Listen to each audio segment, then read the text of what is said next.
Kita telah sampai pada bab ke-6 untuk materi kesetimbangan kimia dan KSP, dan di sini kita akan mulai membahas mengenai KSP atau yang disebut dengan hasil kali kelarutan.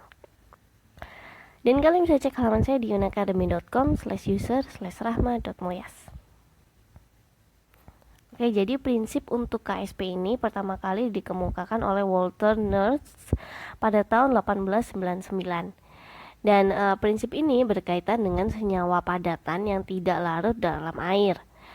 Dan kita contoh-contoh yang diberikan atau yang kita bahas di dalam materi ini, merupakan larutan jenuh suatu senyawa tersebut dan juga padatan senyawa tersebut yang tidak terdisosiasi lagi. Dan beberapa fakta penting yang perlu diperhatikan dalam yaitu sebagian dari padatan di dalam campuran tersebut terdisosiasi, dan yang terdisosiasi tersebut terurai 100%. Tapi tidak semua padatan tersebut terdisosiasi ya. Dan senyawa yang tidak terdisosiasi tersebut mengalami kesetimbangan dengan ion-ion yang terurai di dalam larutan. Jadi kita punya contoh, kita punya garam perak klorida yang merupakan padatan yang terurai menjadi Ag+ dan Cl-, dan terjadi kesetimbangan di antara sistem disosiasi antara padatan ini dan ion-ionnya. Dan kalau Kc-nya seperti awal kan kita hitung adalah Kc itu konsentrasi dari produk dibagi dengan konsentrasi dari reaktan. Untuk konsentrasi dari reaktan, karena dia merupakan padatan ya, jadi dia tidak dihitung atau konstan, jadi dia tidak digunakan di dalam perhitungan untuk kesetimbangan.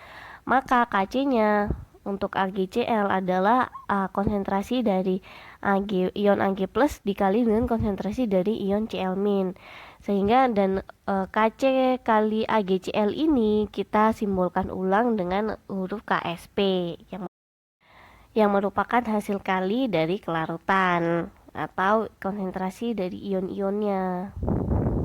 Ya kan judulnya kan hasil kali kelarutan, berarti kan hasil kali ion-ion yang larut. Nah, ini kita punya contohnya kayak padatan seng SnOH2.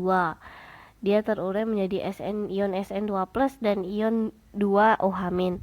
Maka KSP-nya itu Sn2+ kali konsentrasi OH- pangkat 2. Pangkat 2 ini dari koefisiennya.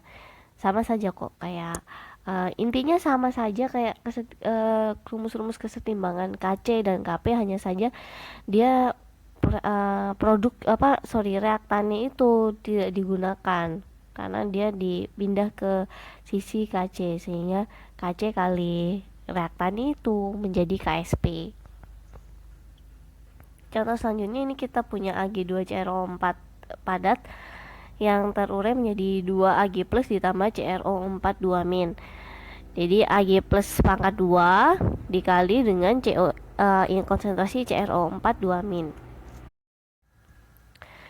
Dan selanjutnya contoh terakhir kita punya FeOH3 padatan besi hidroksida yang terurai menjadi Fe3+ ditambah 3OH-. Maka KSP-nya otomatis adalah perhasil kali konsentrasi ion Fe3+ dan konsentrasi ion OH- pangkat 3. Ini contoh untuk perhitungannya. Jika kita punya kelarutan garam perak sulfat di dalam air murni adalah 1,5 kali 10 pangkat minus 5, tentukan hasil kali kelarutan garam tersebut.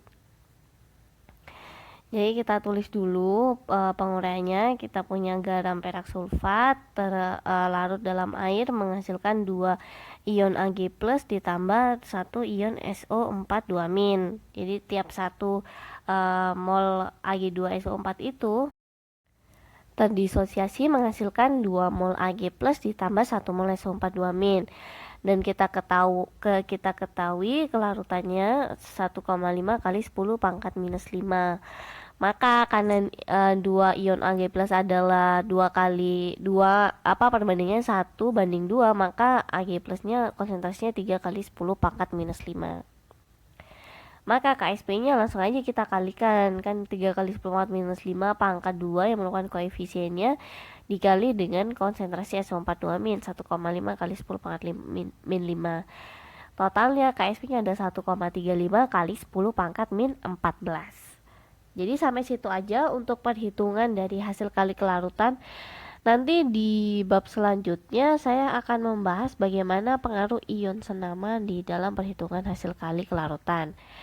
Juga dan terakhir nanti kita akan membahas mengenai bagaimana untuk menghitung kelarutan dari hasil kali kelarutan. Oke, kalau gitu langsung aja kalian klik bab selanjutnya yang berjudul pengaruh ion senama dalam KSP.